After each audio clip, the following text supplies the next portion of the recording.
So the first thing that really jumped out at me here is this is basically a process about re-examining the past, figuring out cycles and patterns, and figuring out, are cycles repeating because we needed to learn a specific lesson, or are they repeating because we haven't learned it the first time? So I feel like for some of you, there is somebody in your life and you feel like, oh, it's meant to be.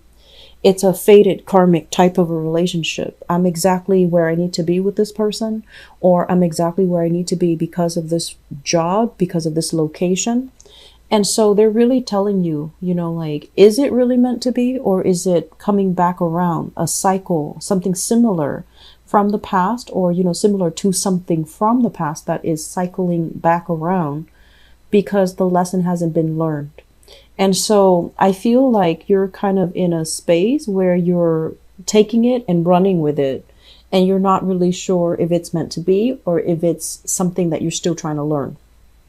So the important lesson here, I feel, is to be really aware that some things are being recycled or some things come back in because we have to learn something from it, okay? This is a card about self-mastery. This is a card about having really a full confidence in your capabilities.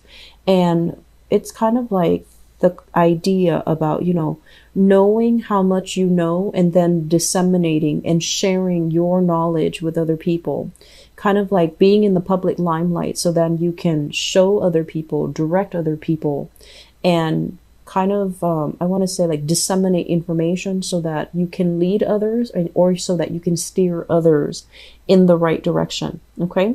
So I feel like if some of you are in a position in your current work situation and you're dealing with the public, you're constantly in the public eye, you're constantly having to fix problems, you're constantly having to manipulate or resolve or called in to do some type of damage control, I feel like you are exactly where you're meant to be, because there is a skill that you're still learning. And I honestly feel like the skill has to do with leadership capabilities. It's almost like you're being groomed for a position of power, for a position of leadership. And once you have mastered these skills, you're not going to have to work from the bottom of the totem pole where you're dealing with financial scarcity or financial instability, or you're not going to be, that newbie where if there's a turn for the worse in the economy, you're the first that the company or the organization lets go. Okay. So I do see cycles being repeated. I see you learning from the past. And I see in the work environment, you are where you need to be, and you need to upgrade your skills. You need to show leadership. You need to show diplomacy. You need to be able to communicate very, very well. Many of you are making a living based on communication. So, for example, for me, for example, if I'm doing tarot, I'm making a living based on communication, but I feel like it's deeper than that.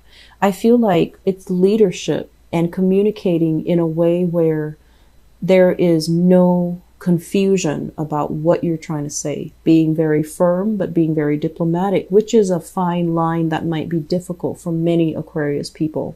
Because I feel like diplomacy might not be your forte. You see things in a very binary manner, black or white, yes or no. There isn't a middle ground, and you're not somebody that will mold or change your demeanor based on your audience. Okay. So like you have just one singular way of doing things, and you don't really, it's not that you don't take your audience into account, but you feel like what's the best way to do things. And so you don't really bend to cater to other people. And so I feel like there is a concept here about having to learn how to be very, very firm, but also to be very diplomatic so that people like you, so that people respect you, so that people want to hear what you have to say. Having to speak a little bit more rather than from that head chakra, which is so heavily activated within you, where you make connections really fast. You have a lot of intellectual, prowess that you can share, and it's a huge asset. It has always been a huge asset, but communicating more from the heart, kind of like being able to put yourself in other people's shoes so that you know how to adequately persuade them, you know how to adequately help them so that you allow them to feel important. And what does come to mind here is, this entire cluster. So I feel like many of you, I'm going to say this as, I don't like to criticize, but I feel like you might have been accused of this in the past, okay? Where they say like, you know how to solve problems. So if somebody comes to you and they're like, I'm dealing with all of these things, can you help me sort it out? You're very good at sorting it out. You're like, okay, A, B, C, D, done, and it's over with. But that interaction, that transaction, it leaves them feeling like they're just a number. They're just a case. Like it's very impersonal. And you like to do that. You like to make things very impersonal. Because when your emotions are worked up, when you're personally invested, you can't work as fast because, you're bogged down by these other superfluous feelings. And that's why you like to function in a very efficient, in a very detached, in a very depersonalized way. However, if you are being groomed for a leadership position, you need to learn how to communicate in a way that allow other people to see how important they are in your life, which is, it's going to annoy you, Aquarius. When someone thinks that they have so much importance in your life, you kind of scoff at that, right? And so if you're in a position of power, if you're in a position where you're being groomed to achieve a lot more, you're going to have to conform and you're going to have to change yourself just a little bit to make people feel important, to honestly make people feel that you appreciate them, make people feel wanted and needed, and make people feel that they can approach you when things go awry because you've got their back, right? So I feel like there is a massive, I guess like a strategy that you need to adopt in your work environment so that you can get yourself where you need to be, okay? This card came out here and it shows up here, King of Wands in the reverse position. Let me talk about this as an energy first. This is a card about somebody that is in a supervisory, in a managerial position. They wield a lot of power. They don't even have to, get up from their throne. They have minions doing the work for them. And when it shows up in the reverse position, you're a very hands-on type of person. You like to get out there, be on the front of that battlefield to do the work. You don't mind getting your hands dirty. You learn through experiencing it. So for you to be working behind the scenes, directing people, telling people what to do, that's not really your style. You take a very egalitarian stance when it comes to hierarchy, when it comes to office politics. You don't like to be, if you're a leader, you don't like to be on your pedestal directing other people. You want to be kind of like in the trenches, working alongside other people. And you yourself, you're very independent. I don't feel you would be okay with delegating because there is deep down this sense of I can do it best. And if I delegate, somebody's going to mess up. If I give them, something to do, they're going to mess up. So I need to be careful and I just need to do it myself. So the point here is learn to delegate, learn to be more of, learn to ease up a little bit, learn to sit back and especially, show appreciation, because I feel like that's going to allow a lot of people, you're going to be able to win a lot of people over to your side. Okay. I'm sensing there is a work environment here where you are outstanding, like you're shining. People are noticing that. They're noticing these leadership capabilities within you. But I also feel like you don't want to, uproot this position. They might want you to take on more responsibilities and you don't really want to do that. They might make you, manage a team and you don't want to do that because you want to work independently. And so I feel like the energy is you can't really have everything that you want. And so one of the skills that you really need to master for in this work environment for now, for this month, or until, further down the line, until the new year, is learn to make people feel important, okay? Be approachable, and especially show the appreciation. Teamwork is really important. And, you are very other oriented. You're very team oriented. But I also feel there's this energy here about, I don't want to delegate because I don't want other people to mess up. I want to do it right, and I want to do it my way.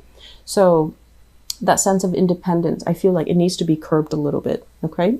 So moving forward, what I have here, let's look at this entire spread. So first of all, I feel like these are relationship partners. For many of you, we have here a fire sign, Sagittarius, Aries, Leo, Sun, Moon, or Rising. And this might be somebody that you have separated from, okay? You are moving on with your life. Life is looking very sweet, prosperous, and things like that. I feel like the world is opening up to you. But I feel like every once in a while, you still think about this person. You still think, you still want to know whether or not they're okay. You're still very much emotionally in tune with that person, and you want them to be okay. But I feel like there was a lot of hurts and possibly betrayal in the past associated with this fire sign. It can be Sun, Moon, or Rising, and I feel like they might have made promises to you.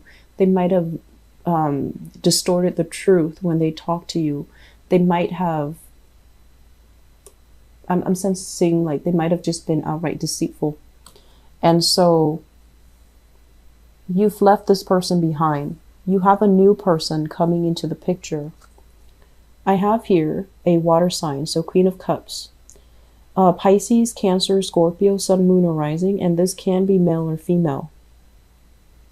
Basically, this energy is somebody who's a lot more genuine, okay? Like very sincere, loves completely. And I feel like this person is somebody that is very nurturing, very loving, very caring. They know how to rough it out when things get hard. They know how to calm you down, and they have a very stabilizing influence in your life.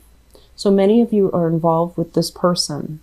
And I'm also sensing as well that you might see a relationship with this person as something that is, it's okay, but is it the best? So once again, we're trying to figure out, how is this going to work? There might be an element of distance between the two of you. There might be like a lot of obligations from their end. I'm sensing you're dealing with somebody who is like very emotionally up and down. Okay, they might have a lot of things they're juggling. They might have 2 jobs. They might have a lot of financial responsibilities. And so it's hard for the two of you to form a relationship together. I'm feeling as well with this Queen of Cups, it could also be your energy for this month where you're feeling very proud of yourself. You're feeling of your proud accomplishments. You're feeling, really good about the positive reception and the attention that you're getting in the work environment. But your financial situation, your money, is not like, it's not comparable to all the skills, all the knowledge, all the good work that you bring to this work environment. So I feel like you might be shortchanged financially. You're putting in a lot of work. You're very irreplaceable, but financially, you're not being compensated what you feel you deserve. Okay, so I also feel a little bit of a slowdown for this month. Okay, so if we have here an earth sign, a fire sign, Sagittarius, Aries, or Leo, there might be financial discussions between you and them. And if you have children with them, there's going to be a discussion about, financially providing for children as well. If you share children with a water sign, there might as well, water sign from the past even, I feel like there's going to be some discussions about money. There's some discussion about money that is not being paid out, money that was promised, but for whatever reason, it is being stalled, okay? My advice is, Aquarius, don't be naive, okay? Don't be naive. I feel like you have a big heart, you have a good heart, and you do see the best in people. But I feel like if it happens over and over and over again, and we're talking about cycles here, why do people come back? Why do the same energies happen, with different people? it's because there's patterns or there are cycles or there are lessons that you haven't really learned.